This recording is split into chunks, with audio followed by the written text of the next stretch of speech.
сабағы, иә? Біз жаратылыстану сабағына дайындығымызды көрсетіп алайық, иә?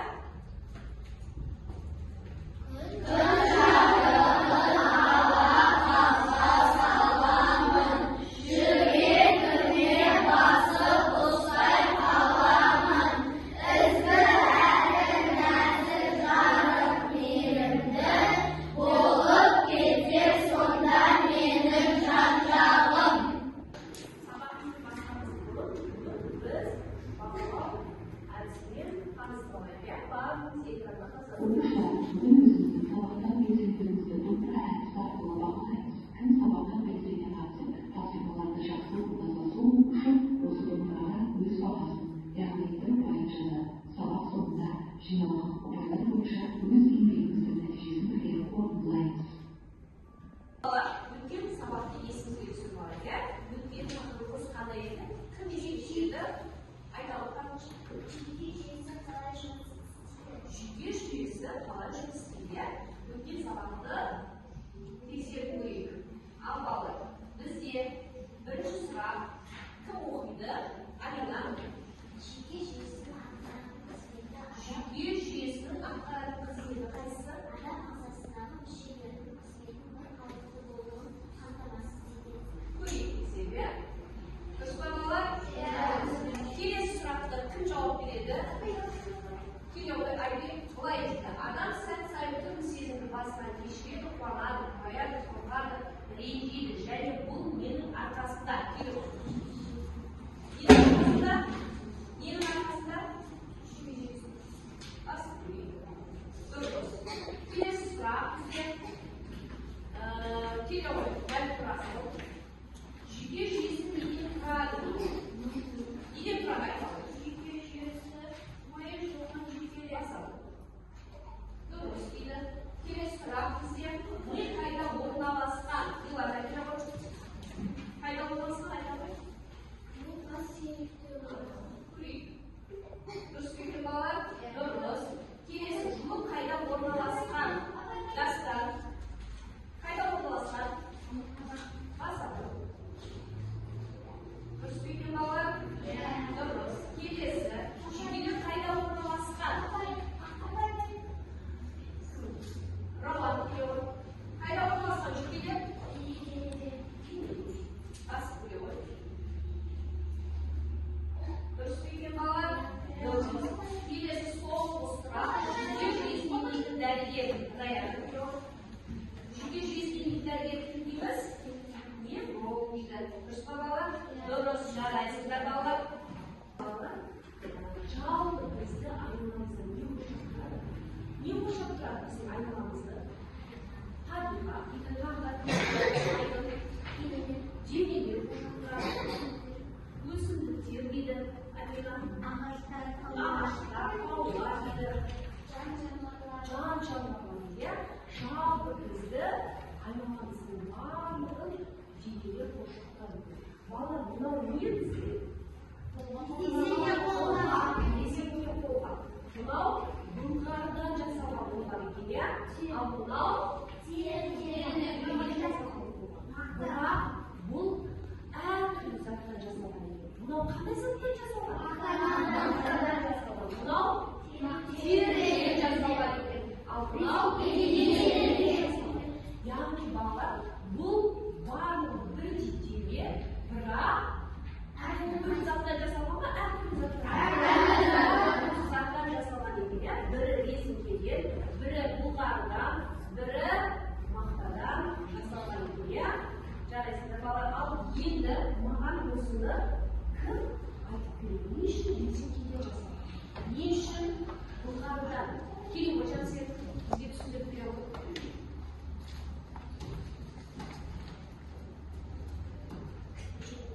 Бұл қолғап резинкеден жасалынған. Ол заттарды жуған кезде көмектеседі.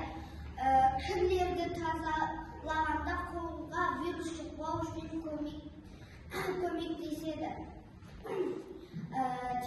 Әртүрлі жануарлардың терісінен жасалған. Бұны адамдар арналағанда және жылы қолды жылы ұстау үшін жасалған қолғап. Оны көбінесе қыста қар ұстағанда қол қатқанмау үшін киеді. Жылы жүру үшін. Балалар, яғни біздің аймағымызда түрлі термелер қосылып келеді. Мына жерде біз не көріп тұрмыз? Бұл жерде аймақ ағаш, мына жерде қағаз. Одан кейін айта қойып артық, қорап. Мына жерде айта қойып шұрық қорап, иә? Ал мына жерде не көріп тұрмыз? Әртүрлі заттан жасалған денелер, иә балалар, иә? Бүгін яғни біз түрлі заттардан денелер жасаймыз, иә? Қандай заттардан жасаймыз? Біз синтетикалық. Мына бірінші топқа, яғни қанық және тозгерді осы заттардың қасиеттерін анықтаймыз. Ал мына топқа жаңағы мөлдір заттан және кислотадан жасалған заттар беріледі. Осы заттар шын заттар беріледі. Сол заттардың қасиеттерін анықтаймыз. Ал мына топта енежге бізге шеге, балға беріледі. Яғни қандай заттар беріледі?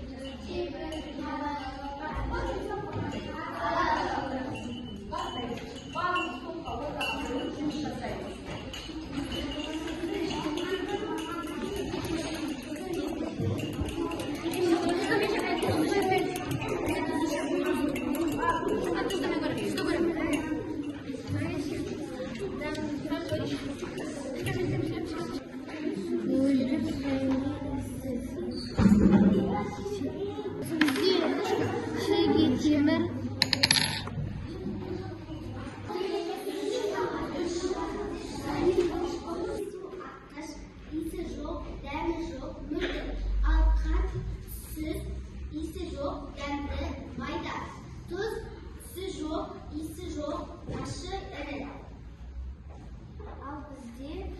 Стакан морцингыш және мөлдір тісі жоқ.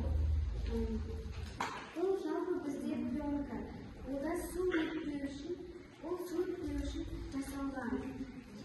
Ол иілгіш және мөлдір түсті. Бізге балға иіссіз қатты және шеге ұруға болады. Және шеге ол иіссіз қатты және магнит тартқыш. Қатты ол магнитке тартылады.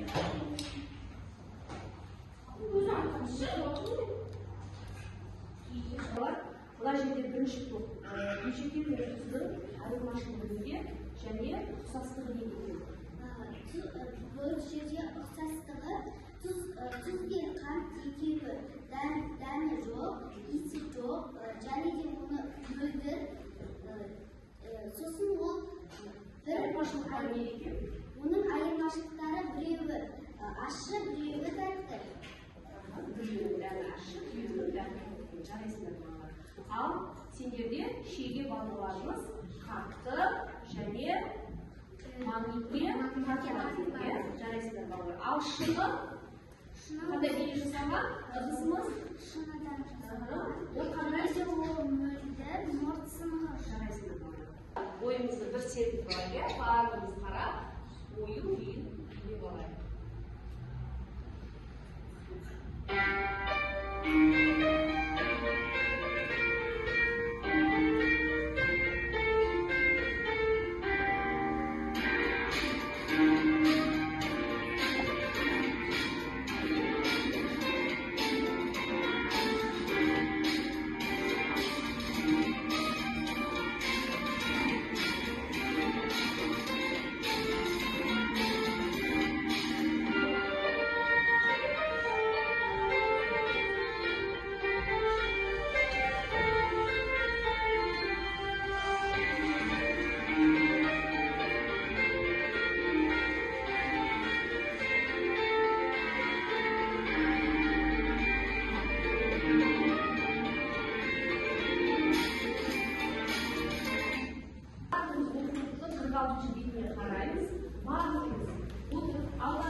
құрамда қандай заттар бар, сол заттардың қасиеттерін анықтай отырып жүкпен жұмыс жасаймыз.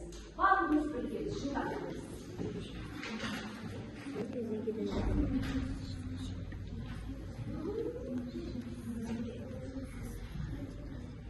Машинаның сырты металдан жасалады, өйткені қатты болу үшін. Ал машинаның терезесі шыныдан жасалады, өйткені жарық болу үшін. Машинаның ішіндегі орындықтар резинкеден жасалады, өйткені жұқа болу үшін. Машинаның дөңгелегі резинкеден жасалады, өйткені машинаның сенімділігін атқару керек.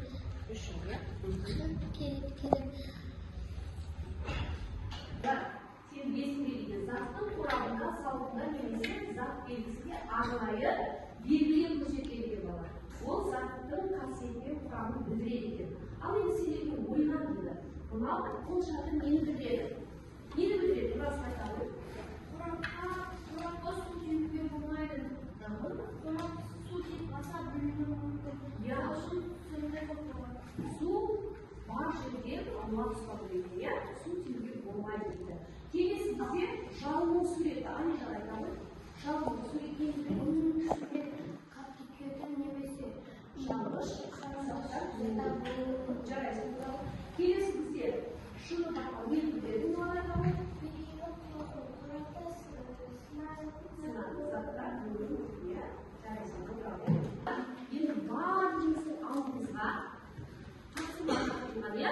осы бүгінгі сабақты қанша түсіндерімізді барлық заттардың қасиеттерін анықтаймыз, яғни белгілейміз. Дұрыс емес екенін жеке жұмыс жасаймыз, барлығымыз бастаймыз. Барлығымыз білсек, жаңа тапсырмамызды бордтайыз арқылы өзіміз тексеріп отырмыз. Жарай ма балалар? Бәріміз қараймыз. Сүт аққыш. Дұрыс дейді. Келесі сым түйілгіш. Дұрыс.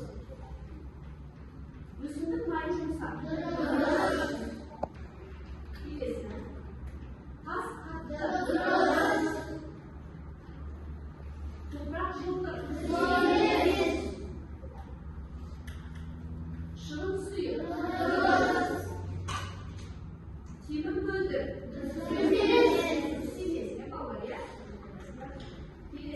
Тұз сұйық. Тұзымыз қатты, иә? Келесі топырақ бұлтылдақ. Дұрыс, топырағымыз бұлтылдақ болады. Келесі мұнай қатты. Ой, дұрыс емес басқа, балалар, бүгінгі сабақ бойынша барлығымыз түсіндік пе? Ал түсінсек, дене деген не екен? Кім айтады? Дене деген не екен? Айта ғой, Алина. Дене деген ол жасанды зат. Дене түрлі заттардан жасалады. Мысалы, шата ағаштан жасалады. Ал жаңағы қолғабыз неден жасалады? Қолғап ол Түрлі заттардан жасалады, иә? Келесі сұрақ. Заттың қасиеті өзгереді ме? Айта. Заттың қасиеті өзгереді. Мысалы, мұз күнге шықса, ол еріп кетеді. Ал Су немесе салқындаса, ол мұз болып қатып қалады. Жарайсың. Келесі сұрақ. Адам жасаған денелерді не деп атаймыз? Адам жасаған денелерді не деп атаймыз? Мәлімдесі. Адам жасаған денені жасанды дене дейміз. Жарайсыңдар. Ал балалар, бүгінгі сабағымыз егер де сіздерге түсінікті болса, ой шырақтары арқылы кейін байланысып береміз. Барлығы түсінікті болса, қай шырақты басамыз? Әлі де түсінбедім, білгім келер болса, сары. Отыра беремін.